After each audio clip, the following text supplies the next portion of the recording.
Surat Al-Maidah ayat 77. Qul ya ahlal kitab. Bismillahirrahmanirrahim.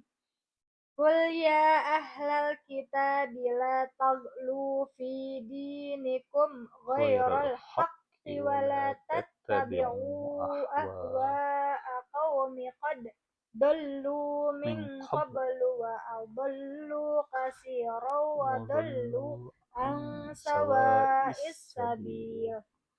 Terjemahannya artinya Katakanlah Muhammad, wahai ahli kitab, Muhammad ada Muhammadnya? Ada. Oh iya betul. Katakanlah Muhammad gitu loh. Wahai ahli kitab, janganlah kamu berlebih-lebihan dengan cara yang tidak benar dalam agamamu, dan janganlah kamu mengikuti hawa nafsu atau keinginan orang-orang yang telah tersesat dahulu dan menyesatkan banyak manusia, dan mereka sendiri tersesat dari jalan yang lurus. Maksudnya gimana ya? Jadi menurut tafsir Ibnu Katsir yang ada di sini, yakni janganlah kalian melampaui batas dalam mengikuti kebenaran, dan janganlah kalian menyanjung orang yang kalian diperintahkan untuk menghormatinya, lalu kalian melampaui batas dalam menyanjungnya hingga mengeluarkannya dari kedudukan kenabian sampai kepada kedudukan sebagai Tuhan. Ternyata Ferdinand.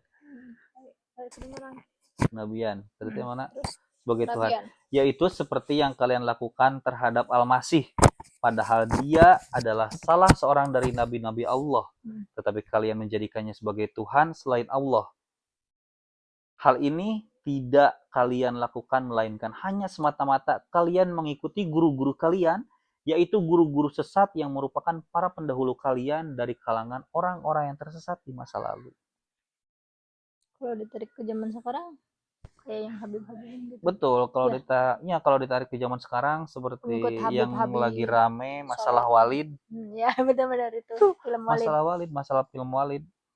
Nah, jadi sebelum ada fenomena Walid, Habib-Habib yang para pengikutnya itu sangat fanatik, bukan hanya Habib-Habib, apapun Gus atau Ustadz yang pengikutnya fanatik sampai mensejajarkan antara Ustadz tersebut dengan Nabi misalnya. Nah, itu sudah melampaui batas dalam mengikuti kebenaran. Bukan hanya itu saja, ajaran-ajaran pun misalkan yang tidak ada dijadikan ada. Zikir ayah zikir mati baheula. Tapi dilebih-lebihkan. Betul. Sama halnya gini, kayak yang di film Walid itu kayak yang kita kan tidak ada nih ajaran mencuci kaki. Betul. Habib lalu mendapatkan barokah gitu kan, ada. keningnya gitu loh. Iya, enggak ada. Nah itu. Jadi kayak gitu. Matakan di Al-Maidah ayat 77 ini seperti itu gitu. Jadi janganlah kalian melampaui batas dalam mengikuti kebenaran. Jadi bahkan kebenaran pun ada batasnya. Jadi kebenaran itu tidak bebasnya enggak, tapi ada batasnya dalam kebenaran itu.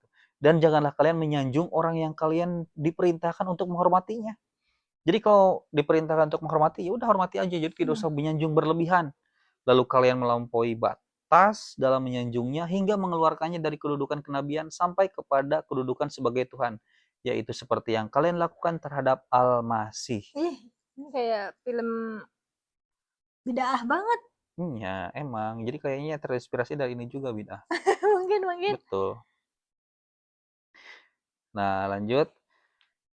Wa adallu katsiran wa dhallu an sawa'is sabil. Dan mereka telah menyesatkan kebanyakan manusia dan mereka tersesat dari jalan yang lurus. Yakni mereka menyimpang dari jalan yang lurus dan benar menuju kepada jalan kesesatan dan kesalahan. Nah, ini ada penjelasannya. Ibnu Abu Hatim mengatakan telah menceritakan kepada kami ayahku. Telah menceritakan kepada kami Ahmad ibnu Abdurrahman, telah menceritakan kepada kami Abdullah ibnu Abu Ja'far dari ayahnya, dari Ar-Rabi' ibnu Anas yang mengatakan bahwa dahulu ada seorang alim yang mengajarkan Alkitab dan Sunnah kepada banyak kaum selama satu masa. Kemudian datanglah setan dan mengatakan kepadanya, sesungguhnya yang kamu ajarkan hanyalah peninggalan atau perintah yang telah diamalkan sebelum kamu. maka kamu tidak beroleh pujian karenanya. Tetapi buatlah suatu perkara dari dirimu, lalu ajaklah manusia dan paksa mereka mengamalkannya. Kemudian orang itu melakukan hal tersebut, tetapi setelah lewat suatu masa ia sadar. Ia bermaksud bertobat dari perbuatannya itu, maka ia lucuti semua kekuasaan dan kerajaannya. Dan ia bermaksud melakukan ibadah hingga akhir hayatnya agar semua dosanya terhapus. Setelah beberapa hari dalam ibadahnya, ia didatangi lalu dikatakan kepadanya, sekiranya tobatmu menyangkut dosa antara kamu dengan Tuhanmu atau dalam kurung hak Tuhan, maka ada kemungkinan tobatmu dapat diterima. Tetapi kamu harus ingat bahwa si Anu dan si Anu serta lainnya telah sesat dalam membelamu, sedangkan mereka telah meninggal dunia dalam keadaan sesat. Maka mana mungkin kamu dapat memberikan petunjuk kepada mereka. Karena itu tiada tobat bagimu selama-lamanya. Ini hadis. Ngerinya. Jadi ajaran yang udah kita berikan atau pemahaman yang udah kita berikan kepada orang lain itu kita harus dipikir berulang-ulang kali itu sebelum kita menyampaikannya. Jadi maksudnya berpikir berulang-ulang itu kita mau mengamalkan, tapi kita cari tahu dulu ilmu yang kita dapat itu kalau misalnya sumbernya dari mana, ataukah dari orang yang Betul. tersesat atau orang yang gitunya yang udah tiada, orang itu teh orang yang udah yang tiada itu apakah dia ajarannya memang baik ataukah hanya meneruskan ajaran yang menyesatkan gitu. Jadi kita dengan kehati-hatian untuk mengamalkan apa yang kita dapat. Betul. Gitu. Tapi kalau konteks dari kisah ini, konteks kisah barusan nih yang disebutkan oleh Ibnu Abu Hatim, itu orang yang alim, dia mengajarkan sesuai kitab yang ada, sesuai kitab Al-Quran, kitab yang ada lah nya, diajarkan selama beberapa masa, kemudian terus tiba-tiba datang setan. Setan teh, eta mah ajaran dari orang terdahulu boy, setan teh. Mendingan kamu bikin deh kayak minimal 1 atau 2 perbuatan yang orang teh akan mengingat bahwa itu adalah ajaran kamu gitu. Nah, terus si alim ini bikin. Nah, ini definisi bid'ah nanti. Terus bikin sih ini. Tiba-tiba bikin. Mengadakan Siga tadi cuci kaki kan, siga di walid makan. Siga di walid itu cuci kaki, terus jadi barokah diminum. Nah, itu dijadikan ajaran ku si ini. Terus lewat beberapa masa, sadar itu salah gitu orang teh. Orang tobat dia tobat, dia tobatlah tobatan nasuha, tapi hanya dia sendiri. Terus tiba-tiba ada orang yang datang kepada dia. Kamu kalau misalkan bertobat antara kamu dengan Tuhanmu itu tidak jadi masalah, tapi masalahnya kamu sudah mengajarkan apa yang kamu yakini kepada orang lain, dan orang yang sudah meninggal itu sudah mengamalkannya dan menyebarkan kepada orang lain. Kumaha eta bertobat kamu? Matakan si ini kata orang yang ditemui tadi, kata orang yang datang kepada si alim ini, dia bilang bahwa maka mana mungkin kamu dapat memberikan petunjuk kepada mereka, karena itu tiada tobat bagimu selama-lamanya. Waduh. Tobatnya ditolak. Tobatnya ditolak.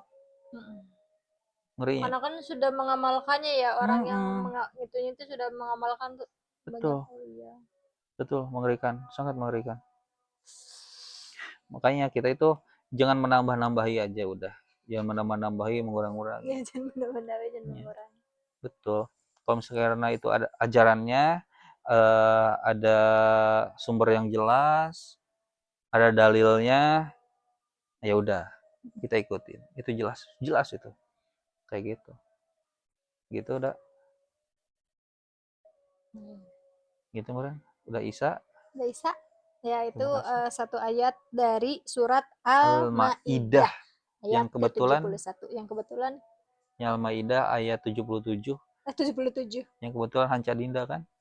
Lagi dibaca. Jadi dibiasakan kalau misalkan membaca Al-Quran, walaupun gak terlalu panjang, misalkan 5 ayat aja, tapi kita paham maknanya.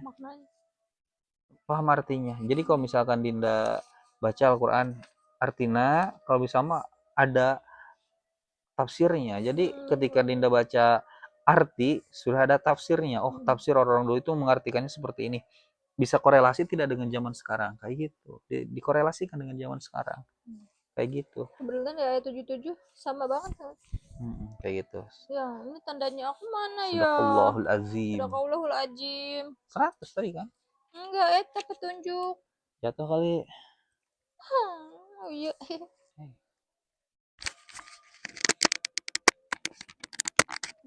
Wa izaki lahum